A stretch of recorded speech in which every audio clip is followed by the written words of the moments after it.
Welcome to Jigsaw Geek, and today I'm going to be talking to you about putting together this 1,000 piece puzzle of Nancy Drew old covers from Cobble Hill puzzles. Here's what the back looks like and the sides. So this is a handsome box, and I actually am a huge fan of the art on the Nancy Drew and Hardy Boys book covers. I especially like that one.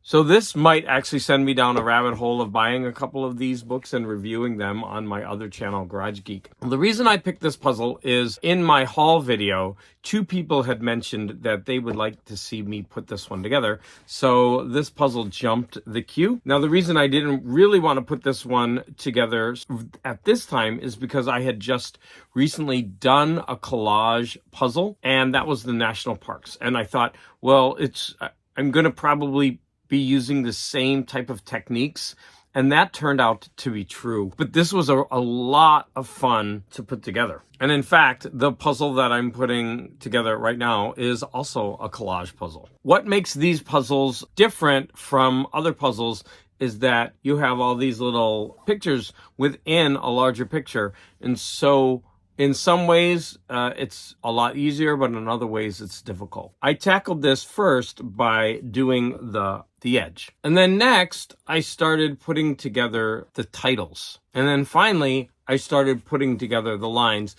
And then in between, I would, of course, just put together any parts that I could find that just would jump out at me and I could easily put together. Like the one in the bottom left corner was the easiest one to put together because of the color and the letters. Now, making this puzzle, I found that there was this one piece that was just so weird. This is like the weirdest puzzle piece that I've ever come across because it had one face, and then in the little eye piece of the puzzle, another face was growing out of one face.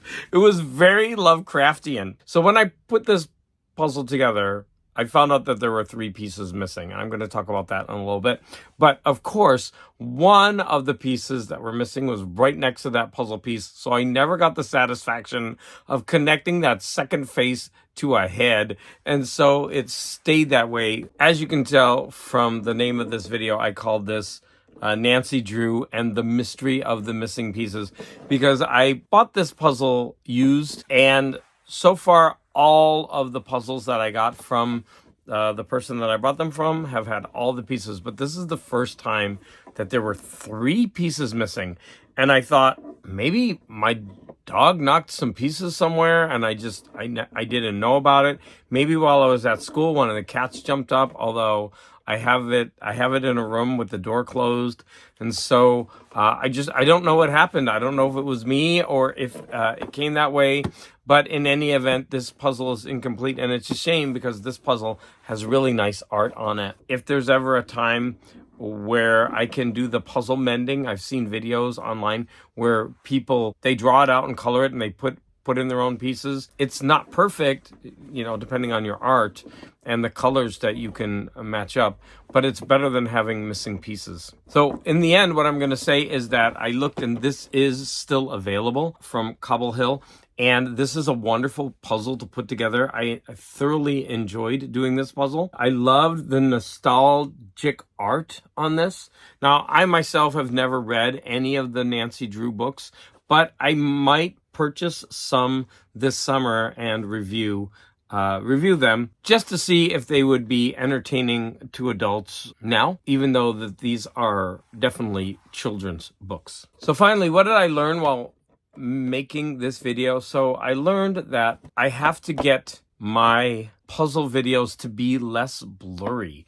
For some reason, when I put my camera on the puzzle, they're coming out blurry, and I'm not sure if it's because I'm forgetting to tap the screen so that it will focus more. I also have to focus on getting my lighting correct.